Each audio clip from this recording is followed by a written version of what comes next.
با درود خدمت همه شما عزیزان در بدن خداوند در کلیسای شاگردان عیسی مسیح.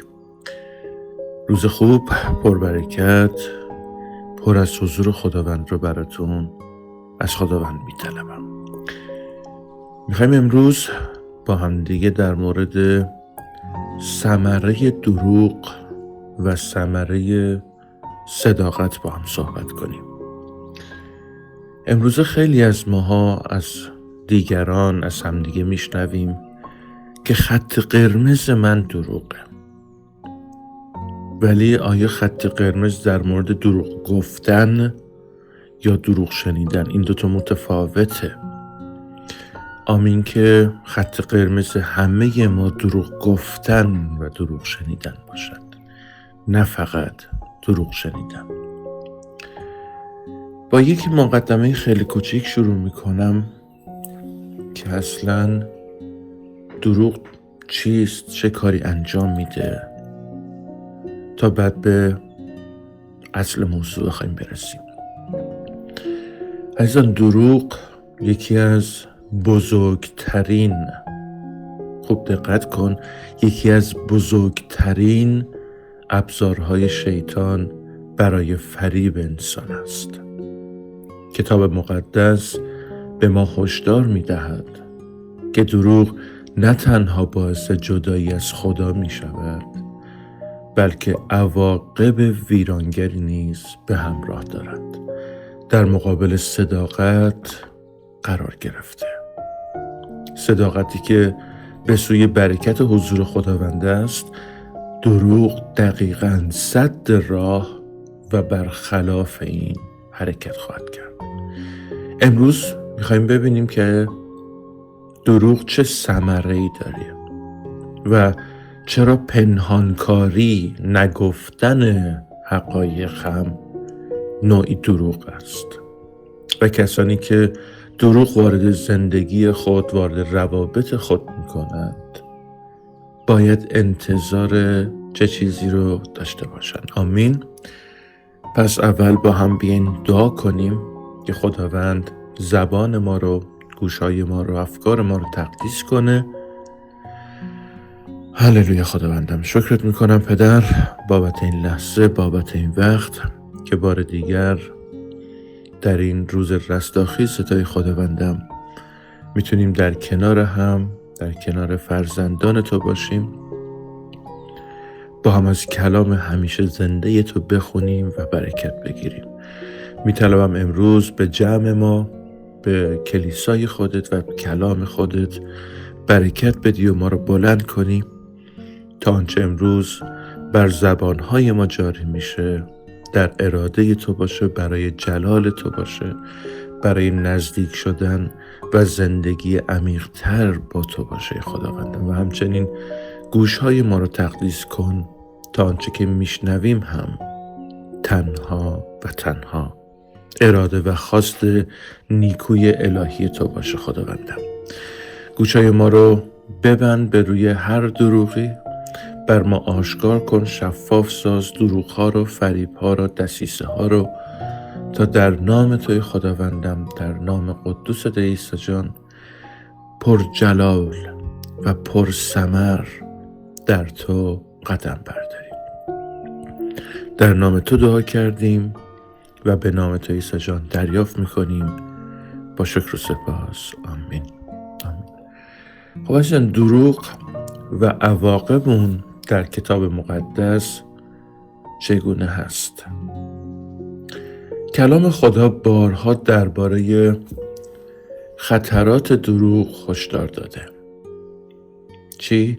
میگه دروغ فقط یک گناه معمولی نیست، بلکه ابزاریه که شیطان از اون برای فریب، برای نابودی، برای دور کردن انسان از خدا استفاده میکنه. و این دروغ پر از بوی تعفنیه که به مرور زمان بلند خواهد شد و گناهیه که پشتبند خودش، همراه با خودش، گناهان بزرگتری رو میاره. فرد دروغگو وقتی دروغی رو میگه یا چیزی رو مخفی میکنه، حقیقت رو نمیگه، برای ادامه دادن و پوشش آن باید دروغ‌های دیگری بگه، باید مخفی کاری‌های دیگر بکنه، برای چیزهایی که مخفی کرده باید دروغ‌های دیگر بگه و دروغ روی گناه، گناه روی دروغ و این تمامی نخواهد داشت. در کتاب یوحنا میخونیم که شما از پدر خود ابلیس هستید. کیو میگه؟ دروغگویان رو. میگه شما از پدر خود ابلیس هستید و میخواهید خواهش‌های پدر را به جا آورید. همونطور که ما مسیحیان پدر داریم و پدر ما خداوند ما عیسی مسیح، دروغگویان و گناهکاران هم پدر دارن. پدر اونها شریر و شیطانه. پس اونا میخوان پدر خودشون ابلیس رو راضی کنن، خواهشای پدر خودشون رو به جا بیارن. چرا؟ چون او از ابتدا قاتل بوده و در راستی هرگز استوار نشد، زیرا که در او اصلا راستی وجود ندارد. پس کلام میگه هرگاه که دروغ میگویید از ذات خود میگویید، زیرا که دروغگو و پدر دروغگویان است. حالا امروز من باید درون خودم رو، زبان خودم رو، حال و گذشته خودم رو ببینم. آیا دروغی در من هست؟ آیا پنهانکاری در من هست؟ شیطان نه تنها دروغگو است، بلکه پدر تمام دروغ هاست. هر کسی به هر شکلی در هر شرایط و موقعیتی که باشه، هر کس که دروغ میگوید ناخواسته وارد مسیر شیطان می شود و از حقیقت و راستی خداوند دور می گردد. همچنین تو کتاب مقدس مثالی رو میخوام براتون بخونم از کتاب اعمال و اون داستان حنانیا و سفیره است که میبینیم حنانیا و سفیره رو میبینیم که اونها مالی رو فروخته بودن و پنهان کردن. خوب دقت کن، پنهان کردن، حقیقت رو بیان نکردند و این دروغ خوانده میشه و این نتیجه این دروغ چی شد؟ مرگ ناگهانی و عذاب الهی اونها بود. مرگ ناگهانی و عذاب الهی که اونها تجربهش کردن در عدم صداقت، در مخفی کاری، در پنهان کاری. این نشان از این میده که دروغ حتی اگر به نظر کوچیک بیاد، در چشم خداوند بسیار بزرگ و جدیه. نزد خداوند کوچیک بزرگ ندارد گناه است. چه میخواد مخفی کاری باشد، چه میخواد دزدی باشد، چه میخواد دروغ باشد، چه میخواد زنا باشد یا هر چیز دیگری. در نزد خداوند گناه است. پس اون مخفی کاری هم که حتی حنانیا و سفیره انجام دادن دروغی بزرگ در نزد خداوند هست که ثمرش هم مرگ ناگهانیشون و عذاب الهی که تجربه کردن بود. این پنهانکاری در واقع دروغی در لباسی دیگره. یعنی چی؟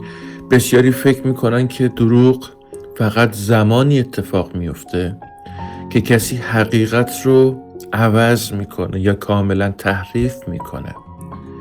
اما کتاب مقدس نشان میده که پنهانکاری نیز نوعی دروغ است و در این موضوع تعارف ندارند. هرگاه کسی حقیقتی را عمدن مخفی کند، اون نیز دروغ گفته است. خوب دقت کن، یه بار دیگه میگم، هرگاه کسی حقیقتی را عمدن مخفی کند، او نیز دروغ گفته است. باز در کتاب مزامیر میخونیم کسی که به حیله‌گری مشغول است در خانه من ساکن نخواهد شد و آنکه دروغ میگوید در حضور من پایدار نخواهد ماند. امروز شاید یه دروغی بگی، کار الانت رو، این لحظت رو رد کنی، طی کنی، اما هرگز ثابت، پایدار نخواهی موند. هرگز به جلال خداوند دست پیدا نخواهی کرد. هرگز برکات خداوند رو دریافت نخواهی کرد، بلکه برعکس برکات خدا رو با کوچکترین دروغیت دست خواهی داد. حضور خداوند رو با مخفی کاری و پنهان کاری از دست خواهی داد. محبت خداوند رو در زندگی دست خواهی داد. پس اگر حقیقتی رو پنهون میکنیم، در اصل داریم به فریب و دروغ پناه میبریم. پنهانکاری نوعی خیانت به حقیقت است که میتواند عواقب بسیار سنگینی داشته باشه. امروز ما خیانت‌های مختلفی داریم. طرف در رابطه است، در هم زمان با زن دیگه یا زن با مرد دیگه در ارتباط. این گناه است. خیانت‌ها، دزدی‌ها، افتراها، تهمت‌ها، همه اینها گناه است و دروغ رأس همه اینها. مخفی کاری و پنهانکاری رأس همه اینها. کلام خداوند میگه اگه تو محبت رو میشناسی، محبت رو میدانی و محبت نکنی، مانند این است که گناه کرده اید. خب اینجا بالا میخوایم ببینیم چی؟ شما اگر حقیقت رو میدانی و حقیقت رو نمیگویی، به زبان نمیآوری، حقیقت رو مخفی میکنی، گناه کرده ای. ببخشید. و پدر تو شیطان است. چرا؟ چون پدر دروغگویان شیطان است. پس با مخفی کاری اراده پدرت رو، یعنی اراده شیطان رو به جا میاری. میخوام یه داستان از کتاب مقدس براتون بگم، داستان داوود و بتشبع. میگه داوود بعد از گناهی که با بتشبع داشت سعی کرد حقیقت رو پنهون کنه. دروغ نگفت، حقیقت رو نگفت، حقیقت رو پنهان میخواد بکنه که حتی مجبور میشه برای مخفی نگه داشتن این گناه خود، این مخفی کاری خود، حتی دستور قتل اوریا رو صادر کنه. اوریایی که همسر بتشبع بود، سردار و سالار لشکرش. این پنهانکاری او را به گناه بزرگتر و بزرگتری کشاند. همونطور که گفتم، گناه میاره، دروغ بزرگتر، مخفی کاری، دروغ ها و خیانت های بزرگتر، و باعث شد خداوند داوود رو تنبیه کنه. پس به این خداوند از دروغ و مخفی کاری هرگز نمیگذره. ثمره این دروغ در زندگی های ما چیه؟ ثمره دروغ نابودی و جدایی از خداست. لعنت، نابودی و جدایی از خداست. ثمره دروغه. کسانی که دروغ رو وارد زندگی خود میکنند، حالا چه با مخفی کاری چه با دروغ گفتن، باید انتظار عواقب تلخی رو داشته باشند. باید توقعیت دست دادنها، افتادنها، بیبرکتیها، سیاهیها، تباهیها رو داشته باشند. خداوند در کتاب مکاشفه میفرماید اما بزدلان، بی ایمانان، پلیدان، قاتلان، زناکاران، جادوگران، بتپرستان و همه دروغگویان نصیبشان در دریاچه مشتعل از آتش و گوگرد خواهد بود که اشاره به همان مرگ دوم دارد برای ما که حالا مورد تعلیمات کتاب مکاشفه نشیم فعلا. پس میبینیم خدا به هیچ عنوان از این افراد نمیگذرد. خداوند به وضوح میفرماید که دروغگویان در نهایت در داوری خداوند قرار خواهند گرفت. هر دروغ کوچیک و بزرگ نداره، یک دانه فاسد است که در زندگی کاشته می شود و در نهایت ثمره تلخ و هولناکی خواهد داشت.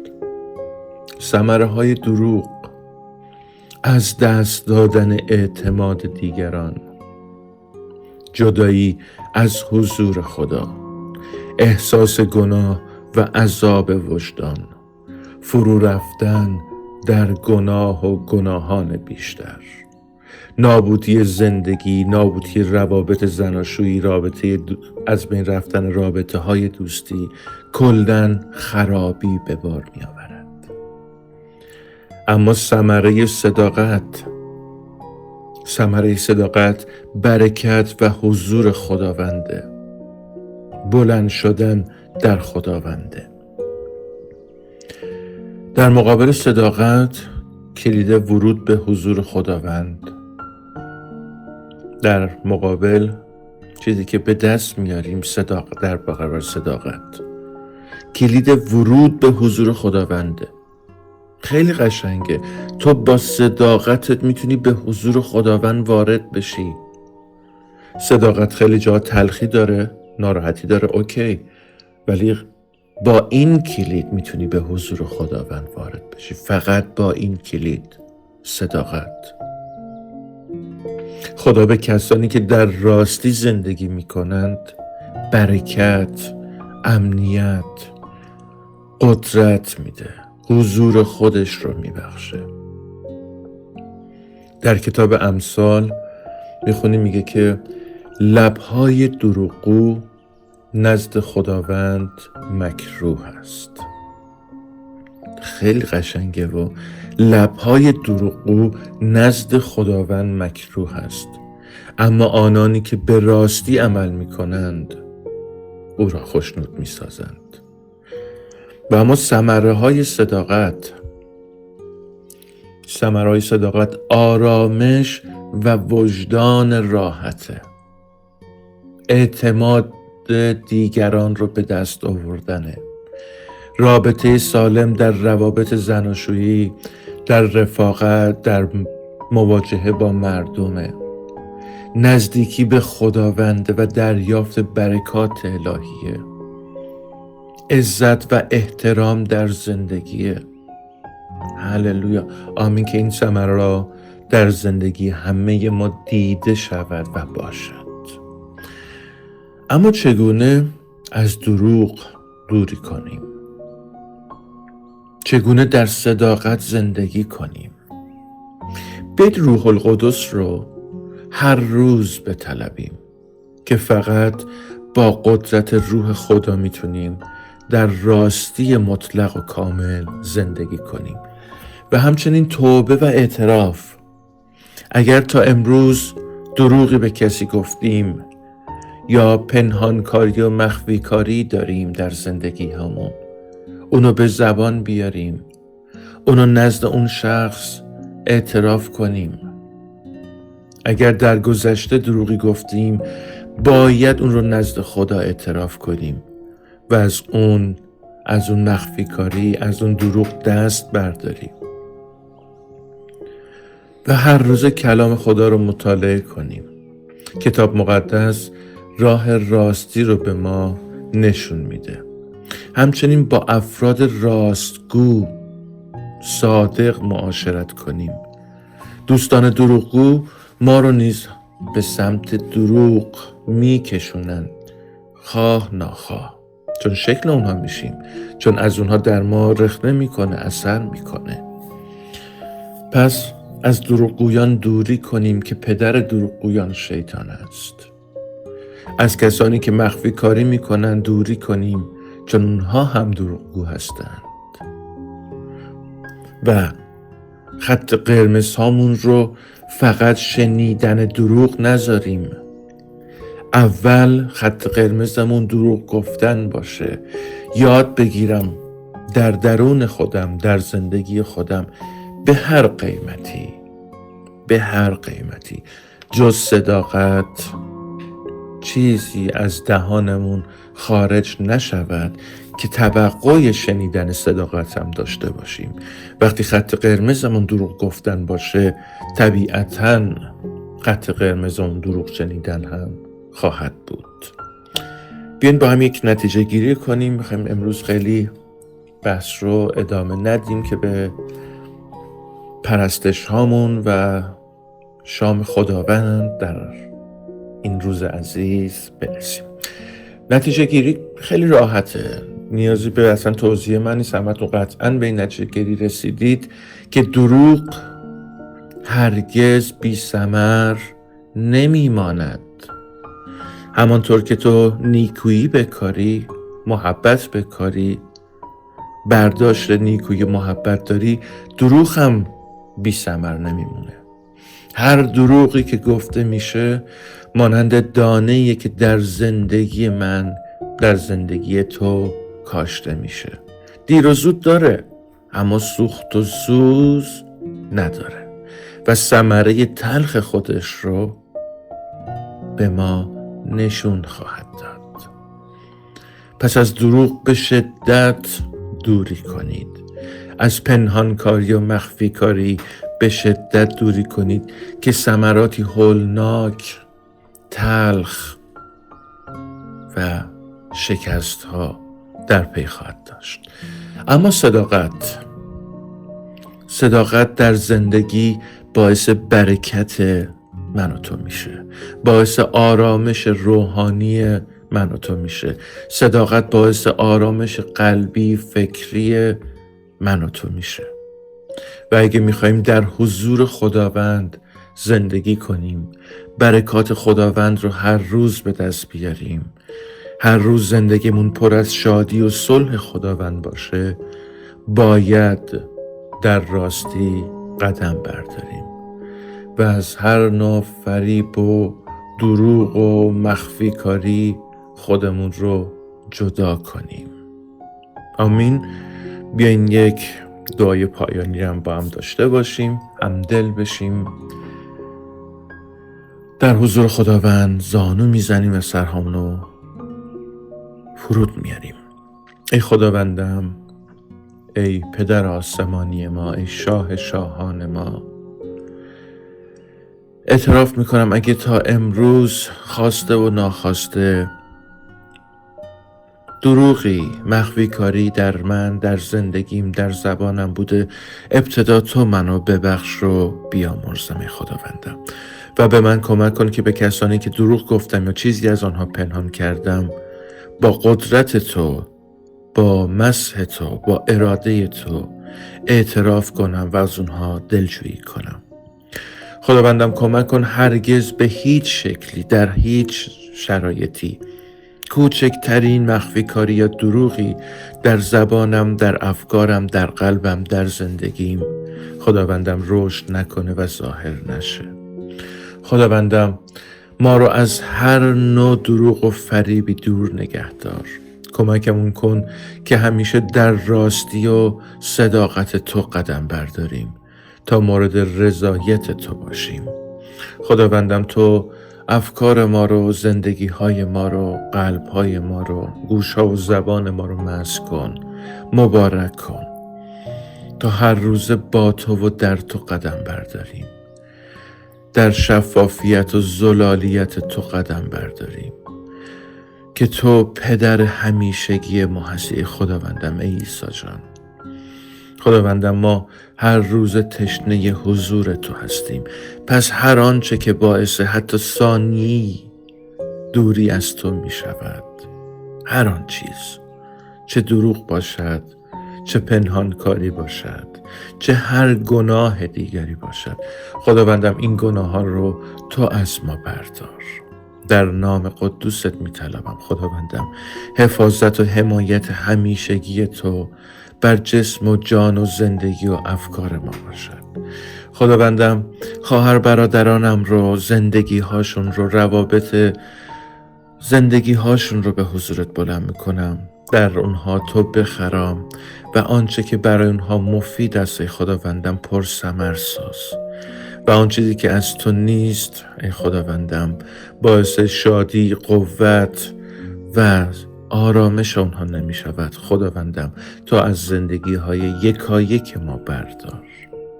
عیسی جان، در نام تو دعا کردم و در نام قدوست ای خداوندم دریافت شده اعلام می کنم، در نام نامی تو، با شکر و سپاس.